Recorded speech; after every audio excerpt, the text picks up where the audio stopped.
Should be up in about a minute or two, according to the clock.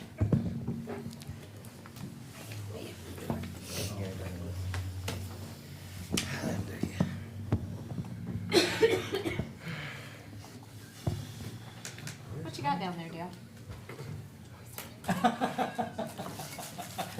Good evening and welcome. And welcome to the Thursday, August 22nd, regular session. It's freeing not to have to run for council. Xenia City Council. And we're ready to begin now after the candy has been dispensed for the mayor. Thank you. And, oh, I gotta finish And the vice president. No, it's final. I'm not gonna ask. I should start this again. Please. We'll begin tonight with the invocation led by Pastor Andy Spencer from the First Church of Christ, followed by Pledge of Allegiance led by Councilman Dean. If you would rise with me, please, for the invocation and pledge. Let us pray. Dear Father in heaven, we're so glad to know that you're in heaven. We wonder sometimes if you're really in control, though, of these divided states of America. No longer united, but divided. And I pray, God, that someday our country will be united again. Amen. But where hatred reigns and anger and malice and getting even and being nasty and all that kind of stuff, which is sometimes fun, I admit, but when that reigns, then in a way you don't rule in our hearts. So I pray that we can do what we can, starting with ourselves, starting with our families. As the children go back to school and continue, whether it's homeschooling or career center or private Christian schooling or public schooling, I pray that this will be a safe, great year where students will be loved and they'll learn and they'll be encouraged. And Father, I thank you that we can be a part of the process of uniting again. I pray for this meeting tonight, and I pray that we will do what we can to be as wise as we can, and as the scripture says, you are in heaven and we are on earth, so let our words be few. We give you praise. We thank you for each person here that not only does a good job, but they go the extra mile. Bless them as they make decisions. Give them wisdom in Jesus' name. Amen. Amen. Amen. Pledge allegiance to the flag of the United States of America and to the republic for which it stands, one nation, under God, indivisible, with liberty and justice for all. Thank you very much, Pastor Spencer and Councilman Dean. May I have roll call, please? Vice President Wallace? Here. Councilman Urschel? Here. Councilman Lauterbach? Here. Councilman Smith? Here. Councilman Dean? Here. Mayor Mays? Here. President Engel? Here. This time we have an opportunity for approval of minutes. May I have a motion, please, for our August 8th, 2019 regular session? So moved, Mr. President. Second. Moved by Councilman Lauterbach, seconded by the Vice President. Any discussion or question on this set of minutes, please? Seeing none, roll call. Vice President Wallace? Aye. Councilman Urschel? Aye.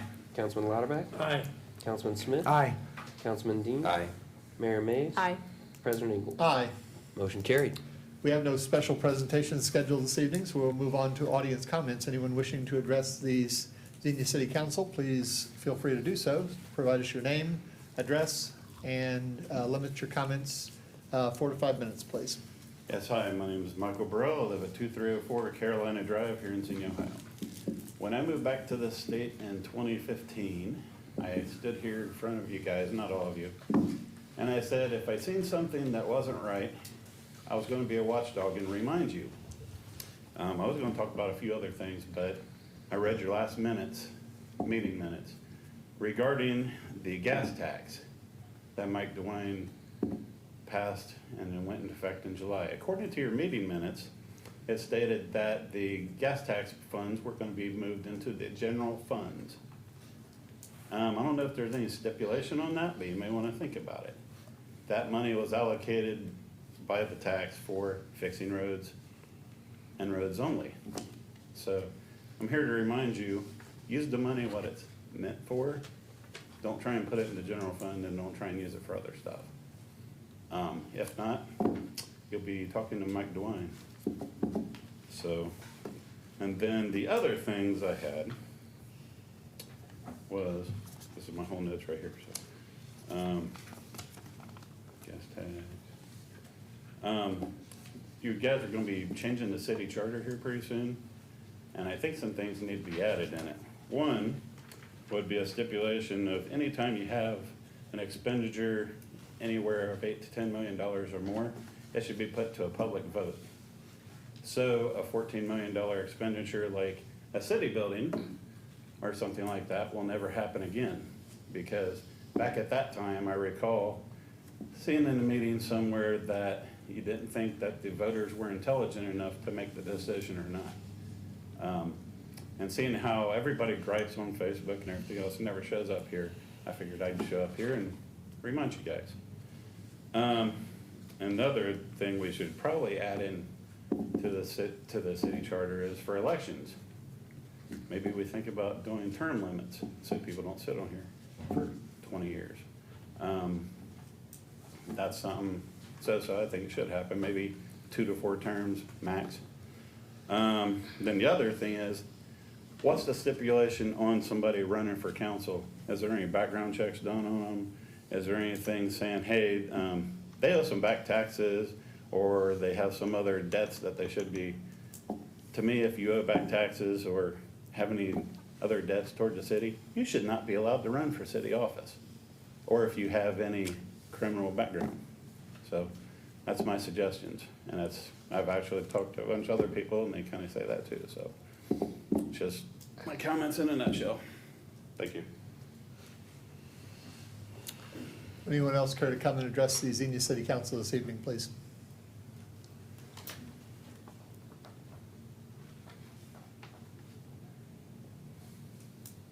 Seeing no one else come forward, we will move on to old business.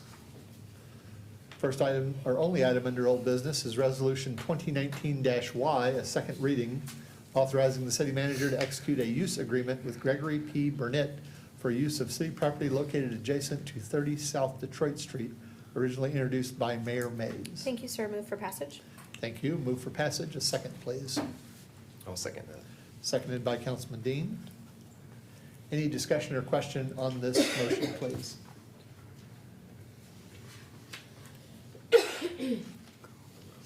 Seeing none, roll call. Vice President Walls? Aye. Councilman Urschel? Aye. Councilman Lauterbach? Councilman Smith? Aye. Councilman Dean? Aye. Mayor Mays? Aye. President Engel? Aye. Motion carried. Thank you. We have no public hearings scheduled this evening, so we will move on to new business. First item under new business is Resolution 2019-Z, an emergency, approving a petition for special assessments for special energy improvement projects, a plan for public improvements, and the articles of incorporation for the creation and governance of an energy special improvement district under Ohio Revised Code Chapter 1710, and declaring the necessity of acquiring, constructing, and improving certain public improvements described in the plan for public improvements in cooperation with the Xenia Energy Special Improvement District, and declaring an emergency. Mr. City Manager. Thank you, sir. Item 10A is related to items 10B and C, so I'm going to take a little longer in describing this first one since they all wrap together. So Resolution 2019-Z is the first of 3 steps presented to City Council this evening, which, if collectively approved, would facilitate the implementation of new programming to provide additional funding options for energy efficiency-related components of eligible projects. This funding mechanism, known as Property Assessed Clean Energy Funding, or PACE funding, provides a creative means of generating revenue through existing special assessment provisions of the Ohio Revised Code, which must then be used for projects generally considered to improve energy efficiency for a private facility. The monies generated are not governmental charges, nor are they taxes. Rather, these are special assessments imposed at the request of a property owner on their real property, which will benefit by an improvement being made to that property. The assessments are collected like property taxes, but must be used to pay toward the cost of that improvement. PACE funding is a beneficial source of resources in many respects, but one specific benefit is the fact that the debt liability is attached to the property, not necessarily to the property owner, which certainly improves that individual's balance sheet. Under current state legislation, PACE funds can be leveraged for commercial and industrial projects Though there are some current pilot projects in various locations around the state looking at application of this program for residential. But again, for now, it's limited to commercial redevelopment projects.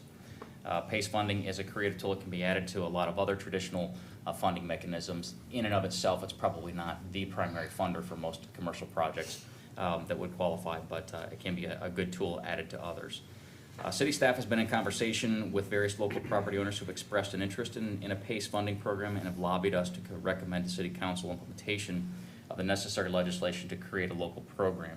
As indicated previously, Resolution 2019Z is the first of 3 recommendations presented to Council this evening with the collective goal of developing a PACE program. The first step would authorize the creation of an Energy Special Improvement District, or an ESID.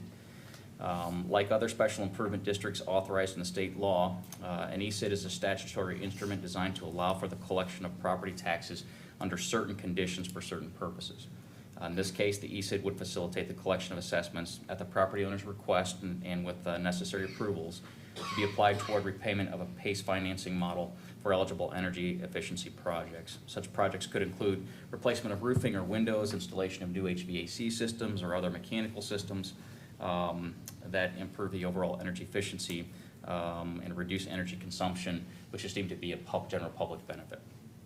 In order for Xenia to move forward with the PACE program, state law does require the creation of an ESID as the first step. Therefore, staff is recommending this evening that City Council move forward with the approval of Resolution 2019Z, which would authorize the creation of the ESID as required. We're recommending further that the resolution be adopted as an emergency in order to fast track this as detailed in the agenda reports to be able to leverage these tools for an existing project. You have to have a project to initiate this process, and in order for the funding for that project to be locked in, we want to fast track approval. So all 3 of these items this evening we will recommend as an emergencies. Thank you very much. May I have a motion, please, as an emergency for this first item? So moved as an emergency, Mr. President. Moved by the Vice President. Second, please. Second. Seconded by the Mayor. Discussion or question on this first item, please? Yeah, I guess I'd just say I'm in favor of us moving forward on this. There's not going to be a cost to the city. There'll be some administrative expense, you know, in the context that as if a business decides they want to use the PACE funding model, what they're basically doing is they're levying an assessment on themselves over a period of time that they'll be paying back when that per the state law, and that assessment will be collected by the county and then funded back to us. Is that how I understand, Ryan? And then we would fund it back to the organization that provided the funding. Yeah, we would receive the settlement from the county and then pay the lender. Right. Yep. But this would not incur us to any obligation of city funds in this process. But what it would allow is business entities within the city to take advantage of this funding strategy that the state's approved. So I think we ought to go ahead and do this. And once again, you have to start with one. The way the law is written, you have to start at least with one organization. My understanding too is, if I get this straight, is if other organizations decide that they want to participate, they'll be in the same district. The district can be expanded, Right. and the district does not have to be contiguous, so Right, you so can we add have to be additional. Yeah. creating multiple districts from that perspective as well too, so, right. Any other discussion or question on the motion, please? Seeing none, roll call. Vice President Wallace? Aye. Councilman Urschel? Aye. Councilman Lauterbach? Aye. Councilman Smith? Aye. Councilman Dean? Aye. Mayor Mays? Aye. President Ingle? Aye. Motion carried. Thank you. Now we have ordinance 2019-17, also an emergency, determining to proceed with the acquisition, construction, and improvement of certain public improvements in the city of Xenia, Ohio, in cooperation with the Xenia Energy Special Improvement District, and declaring an emergency. Anything else to add, Mr. City Manager? Yeah, this is the second step, ordinance 2019-17. Again, this ordinance establishes council's intent to proceed with acquiring, constructing, or improving certain public improvement prescribed in the plan. This would allow the property, the PACE program essentially, again, to be utilized for the project. Again, seeking an emergency ordinance on this in order to fast track implementation. Thank you very much. May I have a motion, please, as an emergency for this item? So moved. Moved by the Vice President. Second, please. Second. Seconded by Councilman Smith. Discussion or question on this second item, please? Mr. President? Yes. Just one clarification as well for the public's benefit. It is not the city's policy typically to approve ordinance as an emergency that would effectuate an assessment. In this case, however, the property owner is requesting that. And so you sort of waive that normal procedure of having to go through a full process. So that's part of the reason that we endorse the emergency. Thank you very much, and noted. Any discussion or question on the motion, please? Seeing none, roll call. Vice President Walls? Aye. Councilman Urschel? Aye. Councilman Lauterbach? Aye. Councilman Smith? Aye. Councilman Dean? Aye. Mayor Mays? Aye. President Engel? Aye. Motion carried. And now ordinance 2019-18, also an emergency, levying special assessments for the purpose of acquiring, constructing, and improving certain public improvements in the city of Xenia, Ohio, in cooperation with the Xenia Energy Special Improvement District, authorizing and approving an energy project cooperative agreement by and among the city of Xenia, Ohio, the Xenia Energy Special Improvement District, BFC Enterprises, LLC, and Greenworks Lending, LLC, providing for the financing of those public improvements, authorizing and approving a special assessment agreement by and between the city of Xenia, Ohio, the county treasurer of Greene County, Ohio, BFC Enterprises, LLC, the Xenia Energy Special Improvement District, and Greenworks Lending, LLC, regarding those special assessments and declaring an emergency. Mr. City Manager. After everything I said in that title, I would only be redundant. So. Very good. May I have a motion, please, as an emergency? I suppose we may as well make it 3 for 3. Thank you. By the Vice President. Second, please. Second. Seconded by the Mayor. Discussion or question on this third item, please? Seeing none, roll call. Vice President Walls? Aye. Councilman Urschel? Aye. Councilman Lauterbach? Aye. Councilman Smith? Aye. Councilman Dean? Aye. Mayor Mays? Aye. President Engel? Aye. Motion carried. Next item is Resolution 2019-AA, seeking an introduction, authorizing the sale of city-owned properties located at 2046 El Camino Drive, Beverly Hills Park, to Rhonda P. Hiles and Thomas and Marla Whitaker. Mr. City Manager. Thank you. So this resolution is recommended for introduction this evening at the direction of City Council based on our prior conversations on this matter. The issue at hand is the requested sale of a small unused portion of city property, which is part of Beverly Hills Park, a small offshoot of the park that has been really unused for years. Staff has evaluated the possibility of the sale, determined that portion of property that they're interested in really has minimal value and has been virtually unused as park space since the park's development. The remainder of the park, including playground, basketball court, picnic shelter, would all remain accessible and available to the use of the public. The sale of this unutilized parkland would also relieve the city of the need to mow and maintain that area when it's not really being used, and certainly would eliminate any need for liability insurance on that particular space as well. As the property is proposed for sale, is of little value to anyone else because it's landlocked by the surrounding property owners and is not being utilized by the community for parks purposes. Staff does recommend council authorize the sale of the property to the Hiles family and the Whitaker family with the initial step of the introduction of Resolution 2019 AA this evening. Thank you very much. May I have an introduction from one of my colleagues, please? So moved. Introduced by Councilman Lauterbach. Thank you. And our last item under new business is an administrative motion approving the schedule of bills in the amount of $393,030.71. Mr. Finance Director. I have nothing specifically to reference on the bills. Thank you. Anything, or excuse me, a motion please to pay our bills this evening. So moved. Moved by Councilman Smith. Second, please. Second. Seconded by the Vice President. Any discussion or question on our bills this evening, please? Seeing none, roll call. Vice President Walls? Aye. Councilman Urschel? Aye. Councilman Lauterbach? Aye. Councilman Smith? Aye. Councilman Dean? Aye. Mayor Mays? Aye.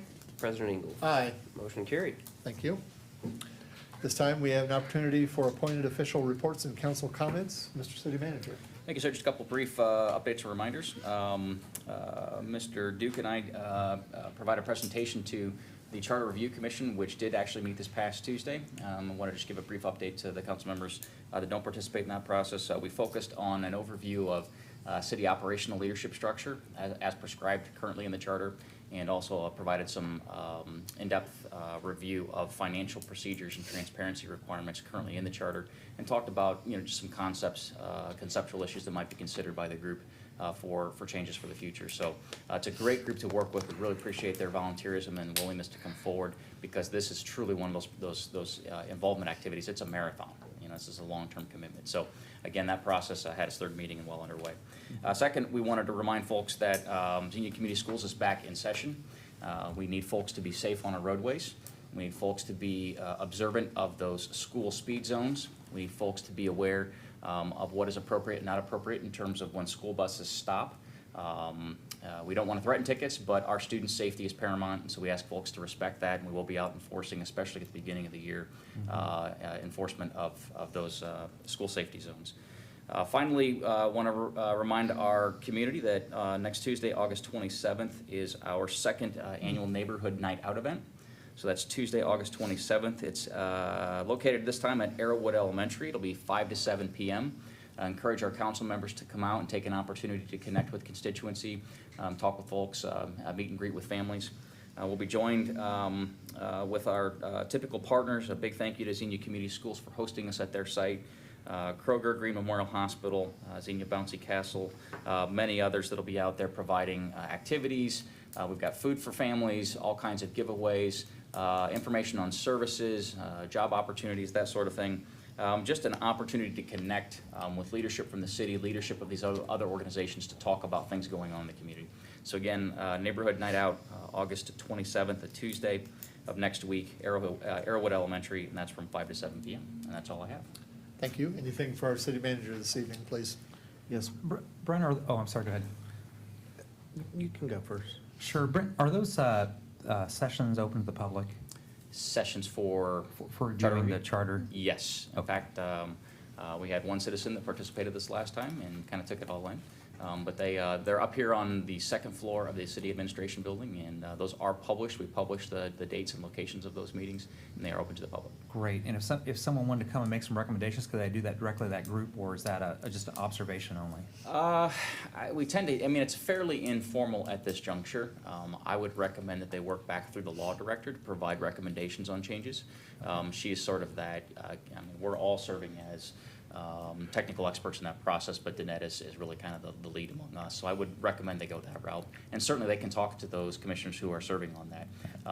Councilman, I think, Will, Smith. or Wes and Sarah, Yes. I think. Yeah, so the mayor and. Just as a point of reference, we're going through section by section. Oh, So okay. and it's not necessarily in a certain order, it's based on this section, which then affects this section and this section and this Right. section. So it would be very appropriate to speak to the law director first, if there were certain recommendations, to find out when that section is or what that section is, such that she could incorporate some of those ideas. Sure. But to come and just randomly throw out a suggestion when we're not even to that part. Sure. Would not, it would be a little bit challenging. Yeah. Would you folks entertain discussion of the section that's happening from just folks who are coming to sit in on that, or? As Mr. Merriman said, at this point, the meetings haven't, they've been fairly informal, but they haven't had opportunity for discussion. I think that it would depend on the actual section and how we were working with the law director. We have not had a section, we've not had an opportunity for an audience comments, but we've had opportunity for people to come and Sure. to listen in and to Right. talk afterwards. But this there will be end a up being- time I'm sorry, when- go ahead. Will it be a time when you'll have audience comments as part of the process? I think the commission would certainly be open to that, I would imagine. I think the desire is to facilitate a lot of public discussion about these changes, because ultimately any recommended changes from the group will have to go back to the electorate, to the voters for approval. I think the key is this is a very in-depth process, and there is a desire to keep it structured. So you want to have a structured conversation and not sort of an ad hoc type of discussion. So again, I think recommendations going back through the law director so that she can facilitate some of those suggestions and incorporate those suggestions that have come forward from citizens at the appropriate time would be the best way to do it. Yeah. All of the people who are serving, that's public information, and you could contact them as well. with those suggestions, and that also gives an opportunity to think through, because as Mr. Merriman said, it is a very in-depth discussion. Sure. It is a lot to take in, and so having, I know it, per the request of some of the folks volunteering, there was, once we go through some of these sections and think through some of the changes, we need then those 2 weeks to think through it, to work through it, take some notes, make some notes, and then we come back to it. So it is not, that's why it's not just been an open discussion in that regard. Right. It has been, let's go through this, here's our homework for the 2 weeks, and then we come back and discuss it further. Mhm.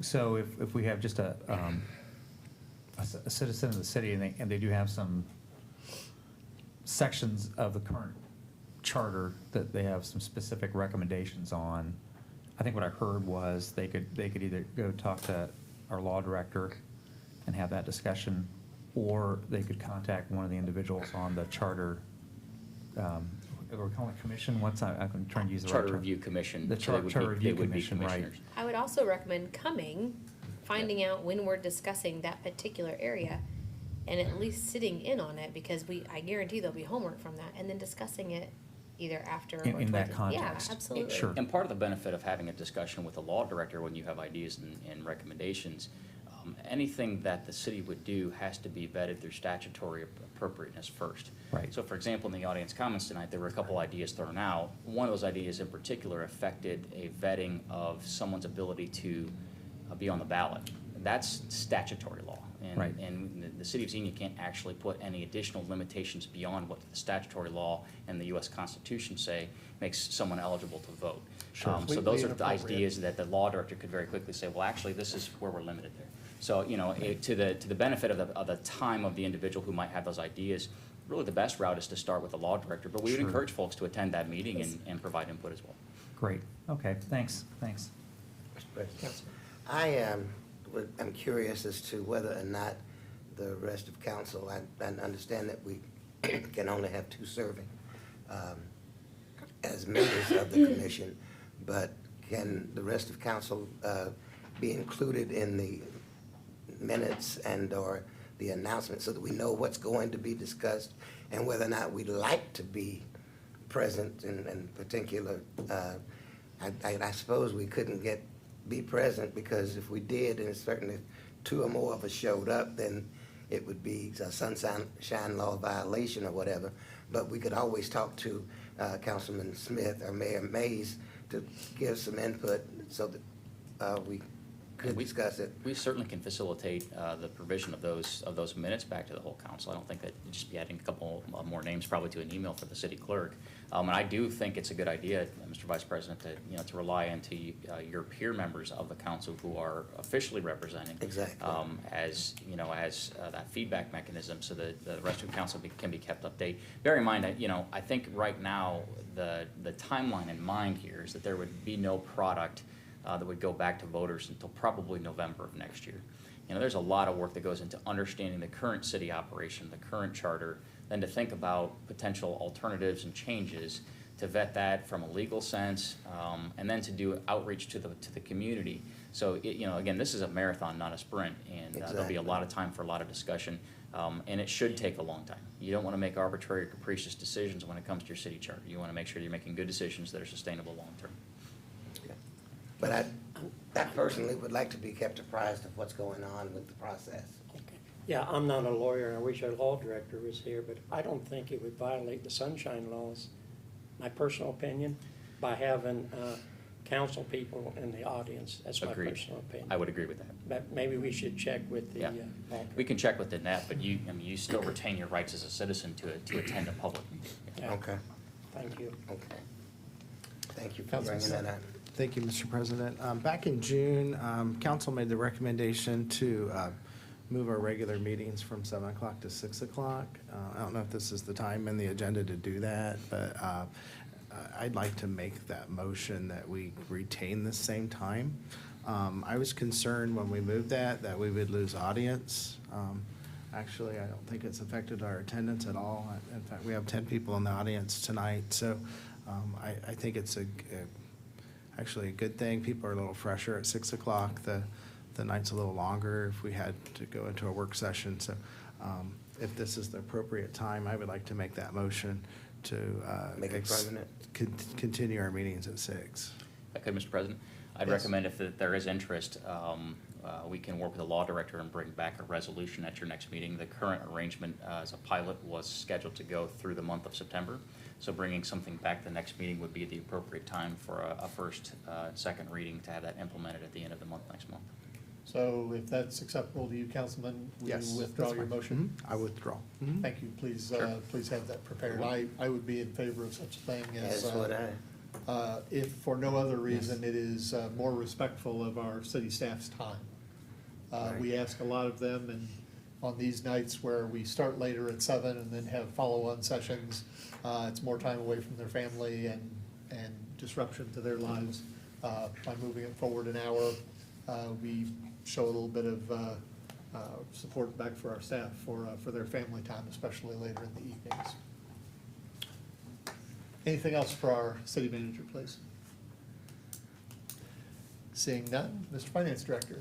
Yeah, I would just make note that I did quickly take a look through the August 8th meeting. I don't see anything in those minutes that would speak to any intent to put gas tax dollars into the general fund. I would, assure the public that those gas tax dollars go into a specific fund. That's both the dollars that we've received in the past and those that we might receive as a result of an increase in those gas tax revenues. But they are put into a specific fund with specific legal requirements on how those dollars in that fund can be spent. So they will be spent for street purposes in compliance with the law, and there shouldn't be any concerns about that. Ryan, I think the discussion at the last meeting about what had to do with the sale of the easement of the communications tower and the Right. fact that would be going into the general fund. Exactly. 'Cause I raised the Not the question. gas tax. Yeah, So I that- just wanted to clarify for everybody that I don't think we had any discussion or any intent to take gas tax dollars and spend those in an inappropriate way. But that discussion did come up right after the discussion on the proposal to sell the easement. And we did have a discussion about the easement going into the general fund. Is that fair statement? Yeah, I think the minutes would say the general capital fund, which is actually a little bit different than the general fund. Correct. But yes, that is the discussion that I found, and even at that, I think there was still some conversation about potentially spending those dollars on street improvements. That's correct. So the discussion was utilizing those on street improvements, the potential of Exactly. doing that. That's Right. correct, right. Yeah, but there was total confusion on that, because I seem to remember that I brought the subject up because I wanted to earmark those dollars for street improvement, and was told that we were gonna use them differently. Well, to bank them for the Bank time being. them, yeah. right, First. so that we could use them where they were needed. Correct. And that would include potentially street improvement or But whatever. that's a different revenue source than the gas tax. Exactly. Right. Entirely different. Anything else for our finance director, please? We have no law director this evening, so we'll move on and ask the mayor for her comments. I have nothing, thank you. Councilman Lauterbach. I have nothing tonight, thank you. I can go through my events if you would like. I have a list of events. No, please. That's exactly. We get tired. I see the look in everyone's eyes as they glaze over, so I've quit listing them for You're you. going good. Councilman Smith. Thank you, I've been Mr. busy. There you Thank go. Thank you, Mr. President. I have no additional comments. Thank you. Councilman Urschel. We had a great session today hosted by Five Rivers Health Center with about 20 different organizations working on homelessness and drug addiction recovery in our city.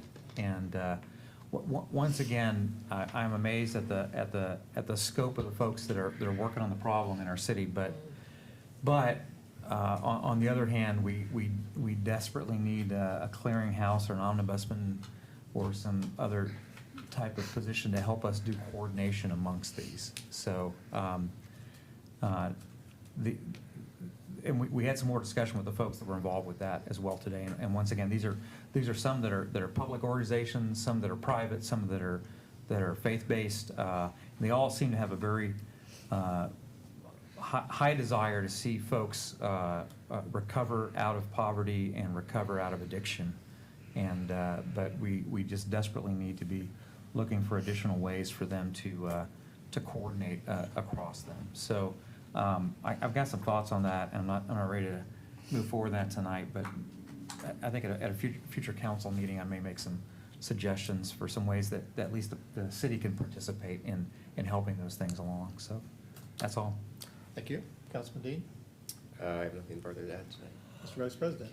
I've got, tomorrow's the 23rd, is that, when we're Yes. gonna do the CAP meeting? And Well, it hasn't, it looks like CAP didn't follow through on that, so we're gonna have to redo it. Okay, I had the same question. Okay. Yeah. excellent. And I didn't know about today's meeting, I'd certainly like to. Edgar, I'll get you involved with that in the future. Okay. Yep. Thank you. I didn't raise this to the city manager while he was moving, but I do have an issue that came up on Saturday past at Lexington Park. New Life Christian Assembly had leased, they thought, the park to do a community giveaway of food, school supplies and food and you name it.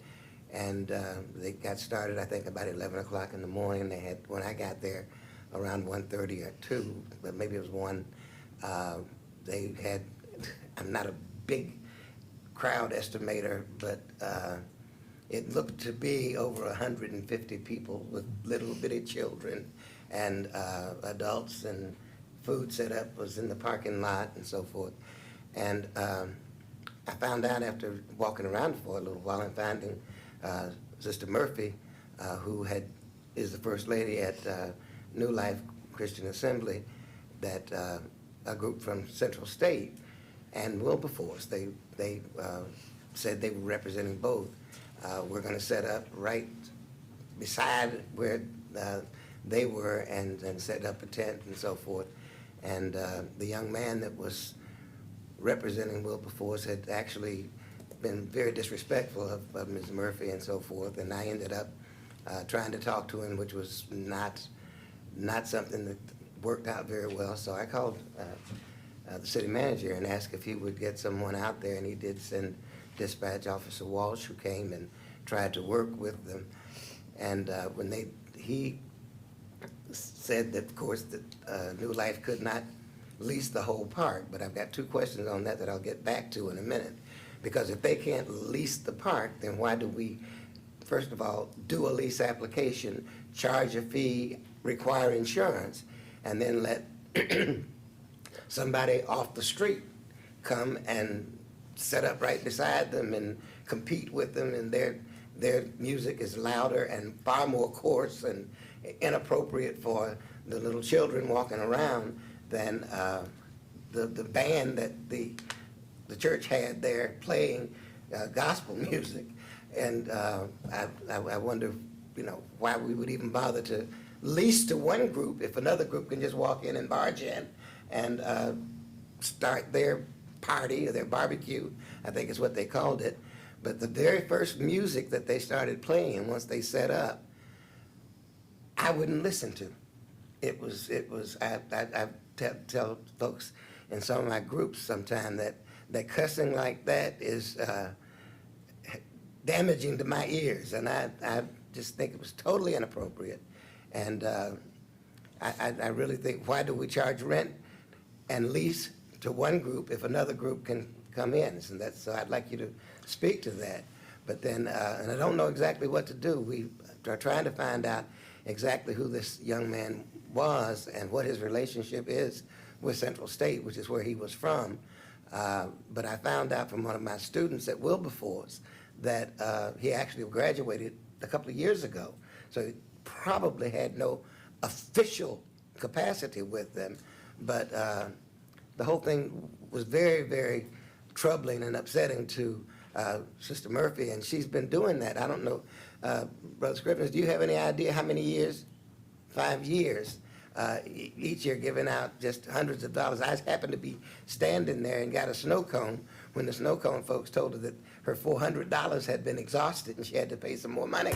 So, she had gone through expense, work, labor, and doing this, and then to be cussed out by a coarse young man and then subjected to vulgar music, it was totally inappropriate. And I I don't know what we could do about it in the future, but I would like to know what kinds of suggestions you might have and what the report back to Yeah. you was.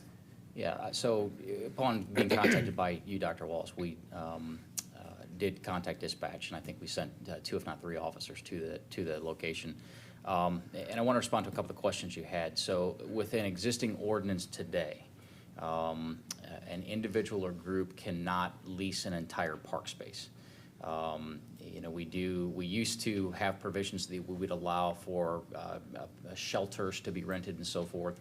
Back during the recession, we eliminated that so that we didn't charge people. It was on a first-come, first-served basis. So the only real park amenity that we allow for exclusive lease and use today is the shelter or the pavilion at Shawnee Park.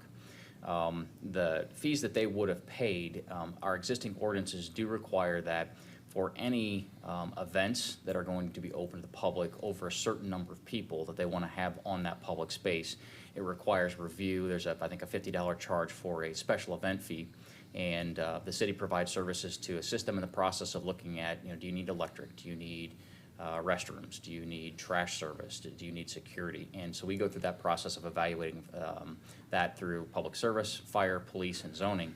And then if everything checks out, then you get an approval from the city manager's office, and we allow the event at that location within the conditions that have been agreed upon through that special permit application. The space at the park, however, does remain open public space. And, you know, under existing ordinances, we can't limit other individuals from coming to the space and using the space. In terms of how they use that space, their conduct, police division, police officers on site would have the discretion to make a determination as to whether there's a disorderly conduct incident, whether there's a noise ordinance violation if it's late in the evening, for example. So they have the discretion to make that determination, but unless they've committed a crime, they can't necessarily trespass them from the property because it's still open public space. Okay.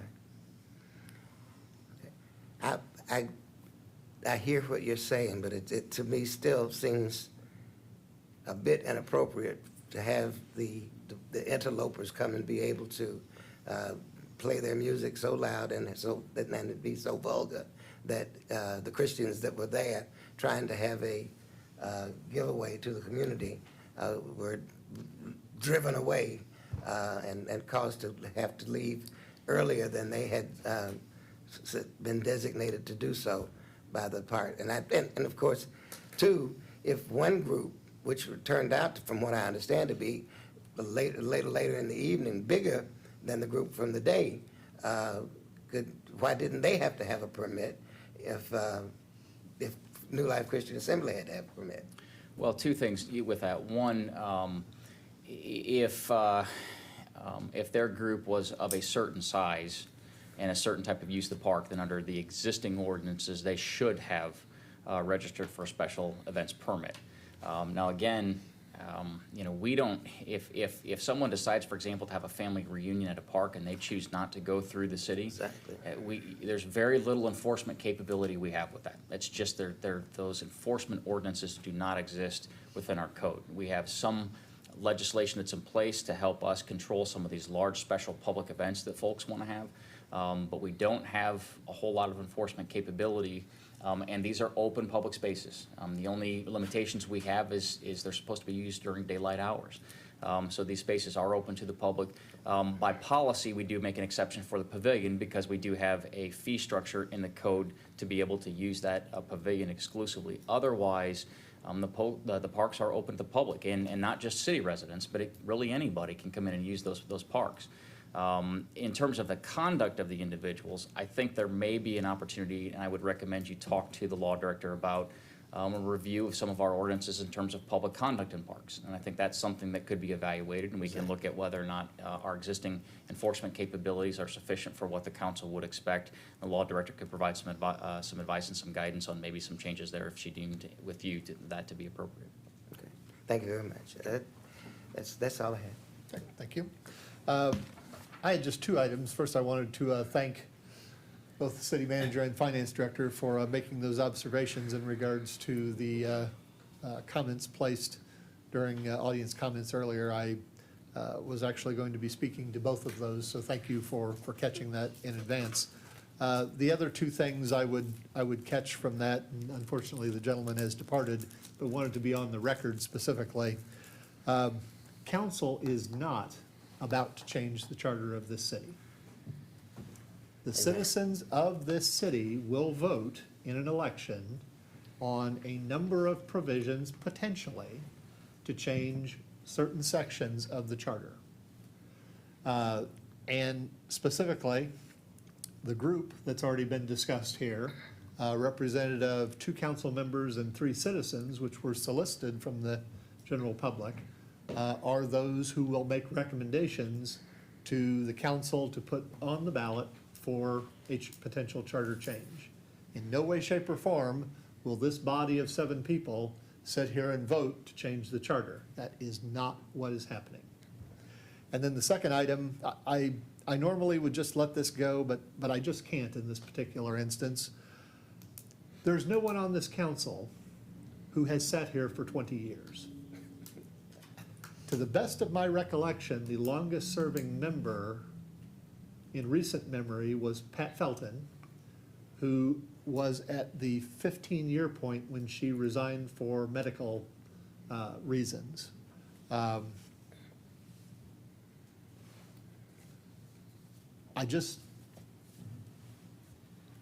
of us here, and I know many of us have said it before, none of us here serve in these positions because we get a thrill from it, or because we're making a lot of money. We do it because we love this community. And frankly, and I don't normally do this, so my apologies if I offend anyone, I am offended by that type of a comment. The individuals who sit up here, I know, are dedicated to the city, are dedicated to its well-being, and we serve and give extensively of our personal time and resources for this community. And I'll just leave it at that. Thank you for bearing with me. Mike, I made one additional comment. So there's a lot of ways to serve in a city that are very positive and actually are constructive and will, you have a lot of places to actually input into the process and help with the decision process. And we have a number of boards that operate under the auspices of the council that we give broad powers to the citizens that sit on those boards. And instead of having to sit back and say, you need to be a critic or a watchdog, you can actually participate in that process. And that's open to the general public. And so if you feel like you need to come and participate and do that, that you don't have to go through an election process there. You submit your name, and then that's vetted through the council, but you can participate. That's a great place to get started, participating in city government.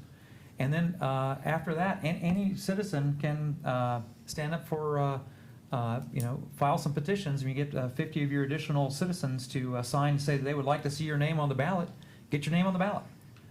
There's nobody that opposes you, and if you think that the folks on the current council are been on too long or are not doing the job, then stand up and participate in the process. And there's no one that's holding you back on doing that. But to be a self-appointed critic and watchdog, I think is not a way to positively participate in what's going on here in the city government, especially when we have so many ways that you can dive in, participate, and just like on this charter commission, if folks had a lot of input that they wanted to have, they could put their name forward for that. So I would just challenge folks that are sitting on the sideline and taking shots from the sideline or saying I'm going to observe from the sideline. It's time to get out of the stands, get on the court, and start playing the game, and not just being a critic on the side. And maybe as you did that, you'll find out how difficult some decisions are, and how much work it is to actually have to get the information together to participate in these things. Okay, so I just once again, many times the struggle we have is to get citizens to actually step up and participate. And so I just tell you, this is open to everybody in Xenia to do this. And if you haven't done it, you ought to step forward and take advantage of that. Thank you. Well, Mr. President, if I may, there is a young lady here, and I don't know whether she thought the meeting started at 7 or exactly what. That's why I think I support your idea, Wes, that we need to codify and set the time so that everybody knows it's 6 now instead of 7. But she's a candidate for Congress, and I just would like to have her introduced. And I apologize, I don't remember your name. But she did serve in the Obama White House for a time, and she served a couple of U.S. senators, and I would just like to get her to introduce it. Please, ma'am. So you're someone that is stepping forward and participating in the process. There you go. I am stepping forward, literally and figuratively. So, good evening. My name is Desiree Timms. I wanted to come introduce myself to you all and let you know that I'm running for Congress for the 10th Congressional District. My past includes working in the Obama administration during the first term. I later worked for Senator Sherrod Brown and Senator Kirsten Gillibrand before deciding to traumatize myself through 4 years of law school at night. So I graduated from Georgetown Law during the day, at night, and then during the day I worked full-time advocating for children's issues, affordable child care, paid family leave for men and women and military families, and also for League of Conservation Voters on environmental justice, climate change, and judiciary nominations. So I'm back home. I'm from Dayton, West Dayton, went to Dayton Public Schools, went to college at Xavier University down in Cincinnati, and so I'm back home to do the people's work and to talk more about the process. And so one of the most difficult parts of the campaign and running for office is in fact educating the public on their duties and roles in civic engagement and money, but education is also the biggest hurdle because you can't win without votes and educating people. So I just came by to say hello, and thank you so much for having me today. Thank you, ma'am. Thank you. Thank you. Good luck to you. Thank you. Yeah.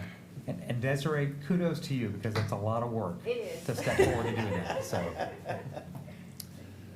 Thank you very much. If there is nothing further, I would ask for a motion to adjourn from our regular session. And for the audience members' interest and purposes, we will be then reconvening after probably a 5 to 10 minute recess into a special session for a number of study session topics suggested by the city manager. At the conclusion of that special session, we will adjourn to an executive session to discuss the purchase or sale of property per Xenia Codified Ordinance 206.04A2 and Ohio Revised Code 121.22G2, which the public will not be able to attend. We will then come back out of that executive session into a regular, or into a special session and adjourn. We will plan to conduct no additional official business once we depart from that executive session. Any discussion, questions, or a motion to adjourn, please? So moved to adjourn. I'll second that one too. Moved by Councilman Lauterbach and the Vice President. Roll call, please. Vice President Wallace? Aye. Councilman Herschel? aye. Councilman Lauterbach? Aye. Councilman Smith? Aye. Councilman Dean? Aye. Mayor Mays? Aye. President Egan? Aye. Motion carried. Thank you.